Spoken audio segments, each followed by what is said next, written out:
Hi, this is गुलाम। आज lecture 06 है जिसमें हम देखेंगे एक्सेलरेशन से डिस्प्लेसमेंट और वेलोसिटी से डिस्प्लेसमेंट या एक्सेलरेशन से डिस्प्लेसमेंट कैसे आता है। अभी तक हमने जो सीखा, अगर कोई डिस्प्लेसमेंट दिया रहता है, डिस्प्लेसमेंट का कोई भी इक्वेशन है, तो इससे हम वेलोसिटी निकाल सकते हैं। वेलोसिटी का फॉर्मूला है ds/dt। अगर हम वेलोसिटी निकाल जाता है तो वेलोसिटी से हम क्या एक्सीलरेशन भी निकाल सकते हैं। Acceleration equal dv/dt। ठीक, लेकिन अगर हमारे पास एक्सीलरेशन का कोई वैल्यू दिया रहता है a इक्वल t+1, तो क्या वेलोसिटी हम निकाल सकते हैं, डिस्प्लेसमेंट निकाल सकते हैं। इसका फॉर्मूला अभी तक हमने सीखा नहीं, तो आज हम यही सीखेंगे। तो जब हम वेलोसिटी निकालते हैं तो डिस्प्लेसमेंट को क्या किया, डेरिवेटिव किया। जब डिस्प्लेसमेंट को निकालना होगा तो वेलोसिटी को हम इंटीग्रेशन करेंगे, क्योंकि इंटीग्रेशन ऐसा प्रोसेस है, रिवर्स प्रोसेस है डिफरेंशिएशन। जिस फंक्शन को हमने डिफरेंशिएट करके जो रिजल्ट मिलता है उसको इंटीग्रेशन करके सेम रिजल्ट मिलता है। उसको देखने के लिए हम इसको इक्वेशन नंबर 1 और इसको इक्वेशन नंबर 2 देंगे। इक्वेशन नंबर 1 किस किस के बीच पे रिलेशन है, वेलोसिटी और डिस्प्लेसमेंट। तो क्या दिया हुआ है, b इक्वल ds/dt। तो क्रॉस मल्टीप्लिकेशन करने से ds आ जाएगा b इंटू dt। अगर मैं दोनों तरफ इंटीग्रेशन ले लूँ तो क्या आएगा, integration of ds equal integration of b dt। तो इंटीग्रेशन ऑफ ds होता है s, integration of dx x, integration of dy y। तो इंटीग्रेशन ऑफ ds आ जाएगा s equal integration of b dt। ये हो गया हमारा डिस्प्लेसमेंट और वेलोसिटी का बीच में रिलेशन। कब, जब वेलोसिटी का इक्वेशन दिया रहेगा। अगर वेलोसिटी का इक्वेशन दिया रहेगा, हमको डिस्प्लेसमेंट निकालना होगा, तो ये वाला फॉर्मूला को हम यूटिलाइज करेंगे।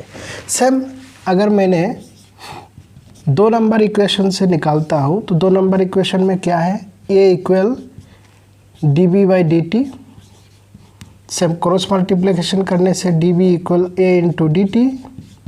इंटीग्रेशन ले लेंगे दोनों तरफ, dv equal integration of a dt। तो इसका वैल्यू कितना निकला, dv का इंटीग्रेशन b होता है, dx का इंटीग्रेशन x होता है। तो velocity equal acceleration into time dt। ये हो गया इक्वेशन वेलोसिटी निकालने का। कब, जब एक्सीलरेशन दिया रहता है। यानी कि हमारे पास एक्सीलरेशन के इक्वेशन है, तो वेलोसिटी निकालने के लिए क्या फॉर्मूला है, इंटीग्रेशन ऑफ a dt।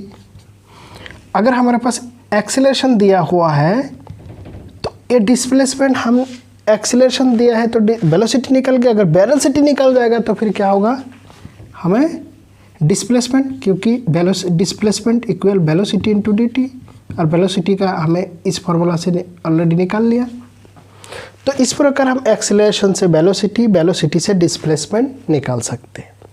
तो दोबारा बता रहा हूँ, 1 नंबर इक्वेशन किसका है, displacement to velocity. 2 number equation velocity से एक्सीलरेशन। अगर मेरे को रिवर्स में जाना है, एक्सीलरेशन टू वेलोसिटी, तो कौन सा इक्वेशन है, इक्वेशन नंबर 3। और velocity to displacement equation number 4। अभी हम कुछ मैथमेटिक्स करेंगे तो उससे हमें पता लग जाएगा। ठीक है, तो देखते हैं पहला मैथ। पहला इक्वेशन a इक्वल t+1, इसी को हम करके देखते हैं। गिवन किया है a इक्वल t+1, हमको निकालना क्या है, वेलोसिटी। तो वेलोसिटी इक्वल क्या जानते हैं, इंटीग्रेशन a dt। तो इंटीग्रेशन ऑफ a का वैल्यू हम रख देंगे, क्या है, t+1 इंटू dt। तो integration of t dt plus integration of 1 into dt, constant बाहर आ जाता है। तो t का जब हम करते हैं तो इसका आता है t²/2, 1 + 1। ये फॉर्मूला होता है इंटीग्रेशन का, ये वाला फॉर्मूला इस्तेमाल होता है integration of x⁴n dx equal x⁴n + 1 divided by n + 1। दो तरह का इंटीग्रेशन होता है, एक डेफिनिट इंटीग्रेशन है, इनडेफिनिट। डेफिनिट इंटीग्रेशन में बताया जाता है कि लिमिट कहाँ से लेके कहाँ तक। अगर नहीं बताया जाता है तो उस टाइम इसके साथ एक कांस्टेंट जोड़ता है।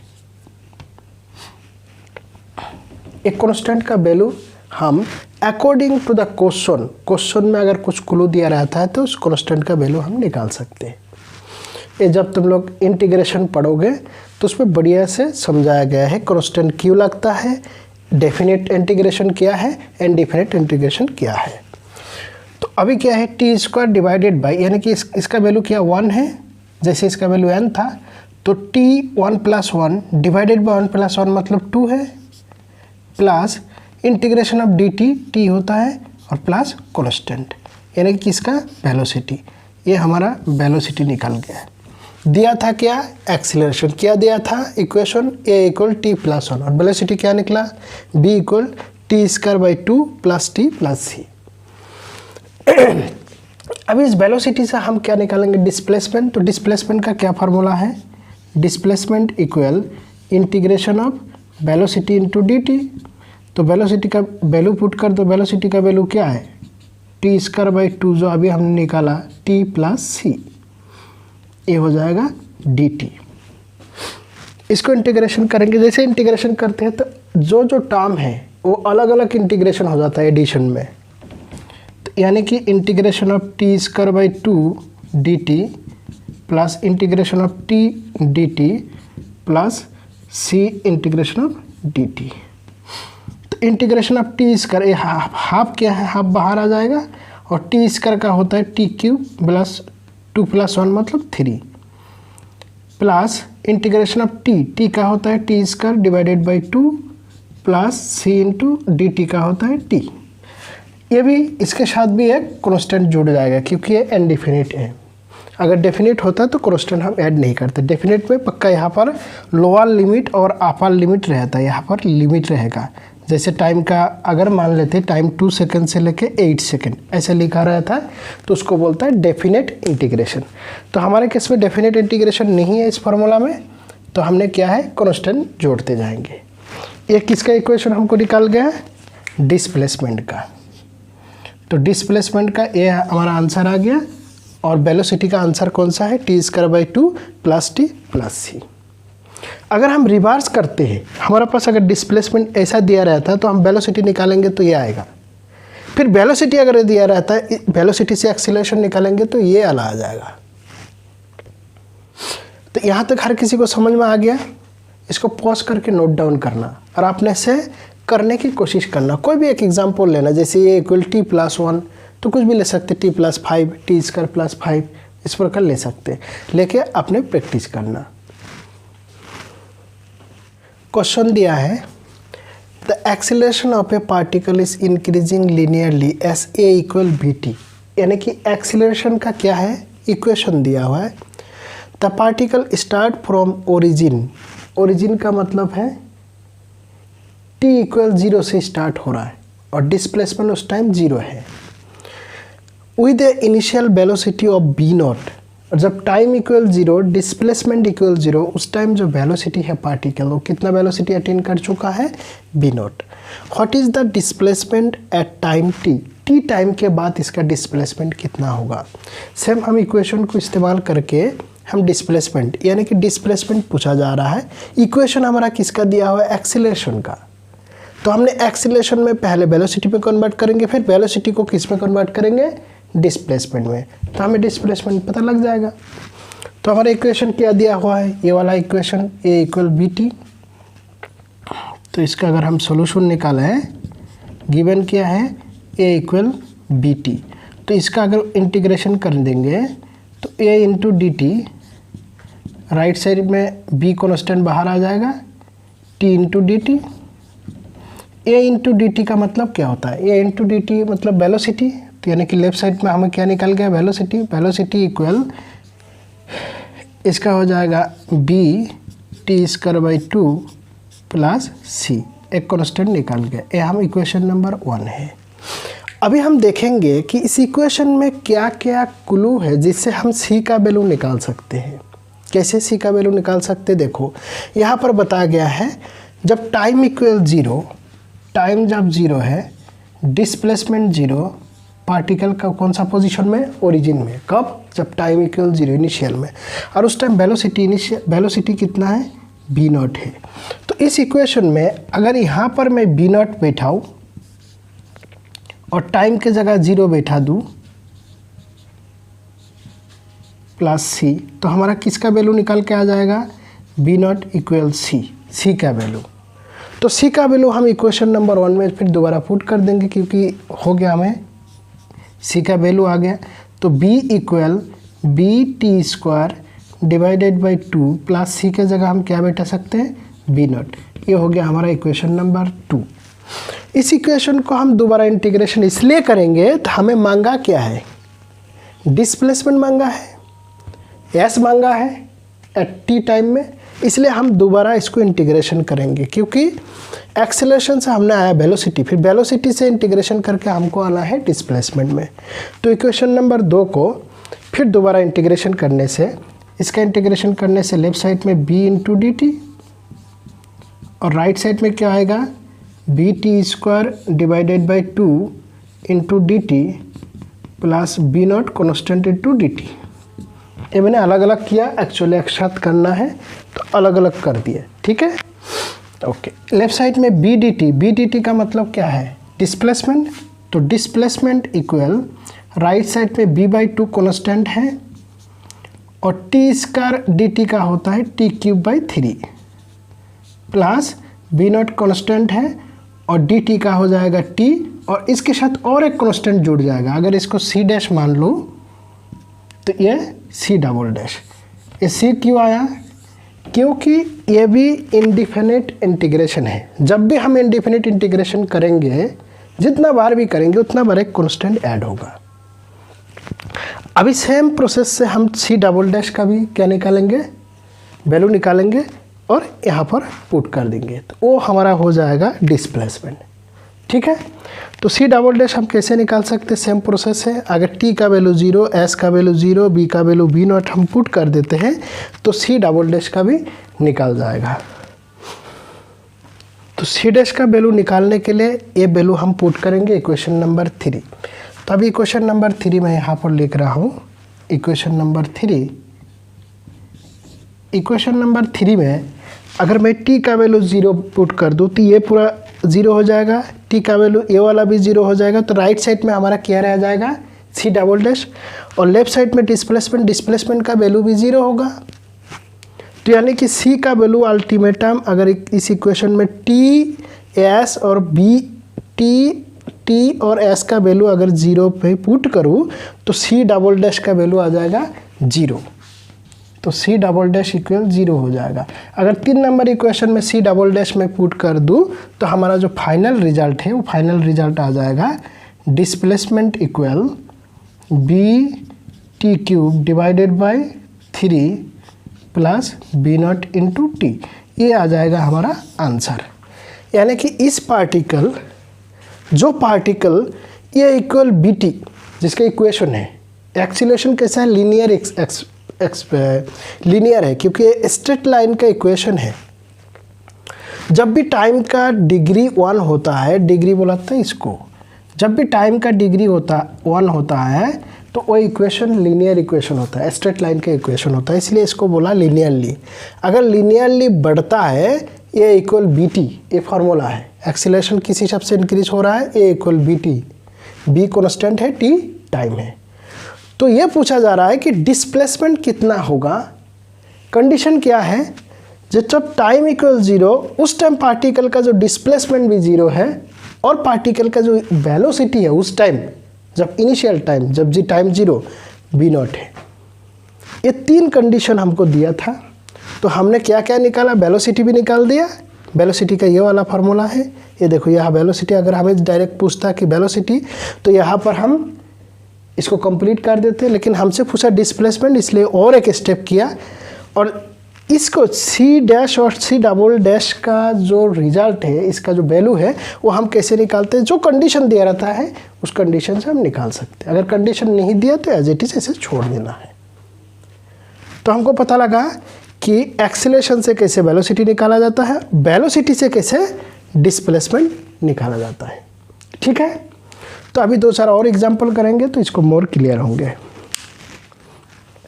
अभी देखो क्वेश्चन नंबर है b = 2t + 5 है, find displacement eight end of 2 second if initially body is at origin. किसका इक्वेशन दिया है? वेलोसिटी। मांग क्या रहा है? डिस्प्लेसमेंट। तो कौन सा फार्मूला हमारा इस्तेमाल होगा? s = b dt। क्लियर। इसको करने से इनडेफिनिट है, यहाँ पर एक कांस्टेंट आएगा, उस कांस्टेंट को निकालने के लिए कुछ कंडीशन देता है। इसमें क्या कंडीशन है? कब निकालना है, कितना समय के लिए? 2 सेकेंड में। 2 सेकेंड के बाद इसका डिस्प्लेसमेंट कितना होगा? अगर वेलोसिटी का इक्वेशन ये है, बोला गया इफ इनिशियली, जैसे इनिशियली लिख देगा तो t = हम 0 लिख देंगे। Body is at origin, origin का मतलब है डिस्प्लेसमेंट 0, यानी कि टाइम 0 तो डिस्प्लेसमेंट 0। ये जो पॉइंट है, की पॉइंट है, इसको यूज़ करना है, इसको दिमाग में रखना है। इनिशियली हो गया, ओरिजिन हो गया, इससे हम आसानी से कर सकते हैं और सी का वैल्यू निकाल सकते हैं। ठीक है, अब करें तो इक्वेशन क्या दिया हुआ है? b = 2t + 5, तो इसको हम इंटीग्रेशन करेंगे तभी हमारा क्या डिस्प्लेसमेंट मिलेगा? b dt integration of 2t + 5 dt। तो b dt का मतलब है डिस्प्लेसमेंट, 2t + 5, 2 बाहर आ जाएगा, इंटीग्रेशन ऑफ t dt + 5 बाहर आ जाएगा, इंटीग्रेशन ऑफ dt। तो इंटीग्रेशन निकाल दो, 2 × t dt का होता है t² / 2 + 5 dt का होता है 2 प्लस कांस्टेंट जुड़ जाएगा। अभी कांस्टेंट का जो वैल्यू है हम कैसे निकालेंगे? t = 0 और s = 0 पुट करके। ठीक है, तो लेफ्ट साइड में अगर मैं s का वैल्यू 0 रख दूँ और t का वैल्यू 0 रख दूँ तो 0² / 2 + 5 × 0 + c, तो c का वैल्यू कितना निकला? 0। इसी का वैल्यू अगर यहाँ पर पुट कर दो इक्वेशन नंबर 1, तो इक्वेशन नंबर 1 कैसे बनेगा? डिस्प्लेसमेंट इक्वल 2 और 2 कैंसिल, t² + 5t और c का वैल्यू क्या है? 0। तो इक्वेशन नंबर हमारा 2 बना। यह हो गया फाइनल इक्वेशन, यानी डिस्प्लेसमेंट इक्वल t² + 5t। अभी हमसे पूछा क्या है? डिस्प्लेसमेंट कब? 2 सेकेंड में। तो 2 सेकेंड यहाँ पर पुट कर दो, तो 2² + 5 × 2, 2² होता है 4 और ये हो गया 10। कितना हो गया? 14। ये क्या है? डिस्प्लेसमेंट। तो यूनिट होगा मीटर, जो यूनिट दिया रहेगा क्वेश्चन में। ऐसा बताया जाएगा displacement in metre, time in second, इस प्रकार बताया जाएगा। Velocity in metre per second, acceleration metre per second square. ऐसा ऑलरेडी क्या है क्वेश्चन में दिया रहेगा यूनिट। जो यूनिट क्वेश्चन में दिया रहेगा उस यूनिट को हम इस्तेमाल करेंगे। ठीक है, तो हमारा डिस्प्लेसमेंट कितना हुआ? 14 मीटर। हम देखते हैं नेक्स्ट क्वेश्चन। एक क्वेश्चन नंबर 2 है। अभी क्या है? b = 4t। इक्वेशन किसका दिया हुआ है? वेलोसिटी का। Find displacement eight end of 4 second, 4 second के बाद डिस्प्लेसमेंट कितना होगा? कंडीशन क्या है? इनिशियली, जैसे इनिशियली होगा तो हम मान लेंगे t = कितना? 0। इनिशियल का मतलब यही है। Body is 2 metre behind, 2 metre behind मतलब 2 मीटर पीछे, यानी कि डिस्प्लेसमेंट कितना होगा? Displacement equal -2। ये 2 कंडीशन दिया हुआ है। तो हम देखते हैं इक्वेशन से पहले ये क्या है? वेलोसिटी और टाइम। तो डिस्प्लेसमेंट का हम इक्वेशन पुट करेंगे। यहाँ पर क्या दिया हुआ है? वेलोसिटी = 4t, तो इसको दोनों तरफ इंटीग्रेशन करेंगे, इंटीग्रेशन ऑफ 4t dt। तो इंटीग्रेशन ऑफ b dt का मतलब क्या है? डिस्प्लेसमेंट। डिस्प्लेसमेंट इक्वल 4 बाहर आ जाएगा, t dt का मतलब होता है t² / 2 + c। Equation number 1। अभी इस इक्वेशन नंबर 1 में c का वैल्यू निकालना है। कैसे? इस दोनों वैल्यू को इस्तेमाल करते हुए। तो जब टाइम = 0, डिस्प्लेसमेंट कितना होगा? -2, 4 × टाइम = 0 / 2 + c।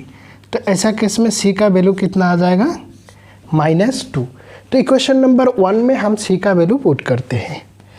करने से हमारा जो इक्वेशन आएगा 4, इसको हम काट सकते हैं, यानी कि 2t² + c का वैल्यू -2। यानी कि 2t² माइनस 2 हो गया डिस्प्लेसमेंट। ये हो गया हमारा फाइनल इक्वेशन। तभी पूछा जा रहा है कि डिस्प्लेसमेंट बताओ 4 सेकंड के बाद। 4 सेकंड के बाद इसका डिस्प्लेसमेंट कितना होगा। तो यहाँ पर पुट कर दो 2 × 4² माइनस 2, तो 2 × 16 माइनस 2, 32 माइनस 30 यानी कि 30 मीटर है। तो हमारा डिस्प्लेसमेंट कितना आ गया 30 मीटर। तो कुछ भी क्वेश्चन अगर दिया रहेगा, क्वेश्चन से पक्का वहाँ पर कांस्टेंट निकालने के लिए कुछ ना कुछ इन्फॉर्मेशन दिया रहेगा। उस इन्फॉर्मेशन को गौर से पढ़ना, गौर से देखना और उसी इन्फॉर्मेशन को इस्तेमाल करके फाइनल इक्वेशन तक पहुँचना। जैसे फाइनल इक्वेशन में पहुँच जाएगा तब जाके उसको टाइम बैठा के हम डिस्प्लेसमेंट निकाल सकते हैं। जिस तरह हमने डिस्प्लेसमेंट निकाला किससे, वेलोसिटी से, वैसे ही एक्सीलरेशन का अगर इक्वेशन दिया रहेगा तो एक्सीलरेशन से हम वेलोसिटी निकाल सकते हैं। एक्सीलरेशन से हम डिस्प्लेसमेंट, स्टेप होगा 2, क्योंकि पहले हम क्या करेंगे, एक्सीलरेशन से वेलोसिटी निकालेंगे, फिर वेलोसिटी से डिस्प्लेसमेंट, तो एक्सीलरेशन से डिस्प्लेसमेंट आ जाएगा। ठीक। ये क्वेश्चन नंबर 3 है। a = t+4 क्या दिया हुआ है, एक्सीलरेशन। ठीक है, तो हमें पूछा जा रहा है वेलोसिटी कितना होगा, यानी कि एक्सीलरेशन गिवन है, वेलोसिटी पूछ रहा है। ऐसा भी पूछ सकता है, एक्सीलरेशन गिवन है, डिस्प्लेसमेंट भी पूछ सकता है। तो उसमें 2 स्टेप में करेंगे। शर्त क्या है कि जब initially body is at rest, initial का मतलब जब भी इनिशियल रखा रहेगा t = 0, body is at rest, body rest का मतलब b = 0, और बॉडी इज एट ओरिजिन का मतलब होता है s = 0। रेस्ट का मतलब होता है वेलोसिटी = 0, ओरिजिन का मतलब होता है डिस्प्लेसमेंट = 0। कंफ्यूज नहीं होना, ठीक है। तो अभी हम फॉर्मूला पुट करेंगे, दोनों तरफ इंटीग्रेशन करेंगे। तो integration of a dt = t+4, इसका इंटीग्रेशन करेंगे dt। तो इंटीग्रेशन ऑफ a dt हो गया velocity equal integration of t+4 × dt। तो integration of t dt +4 × integration of dt। तो इसका वैल्यू आ जाएगा t² + 2 और इसका वैल्यू आ जाएगा 4 × t और एक कांस्टेंट जुड़ जाएगा। इसको हम इक्वेशन नंबर 1 लिखेंगे। इस कांस्टेंट का वैल्यू हम यहाँ से यूज़ करेंगे। ये जो कंडीशन दिया हुआ है, टाइम जब 0 वेलोसिटी 0, तो पुट कर दो वेलोसिटी लेफ्ट साइड में, वेलोसिटी = 0, तो टाइम 0, 0/2 +4 × 0 + c, तो c का वैल्यू कितना निकला 0। इसी का वैल्यू 1 नंबर में इक्वेशन में हम पुट करेंगे। तो 1 नंबर इक्वेशन क्या बन जाएगा, v = t² + 4t, c का वैल्यू 0 इसलिए हमने बैठाया नहीं।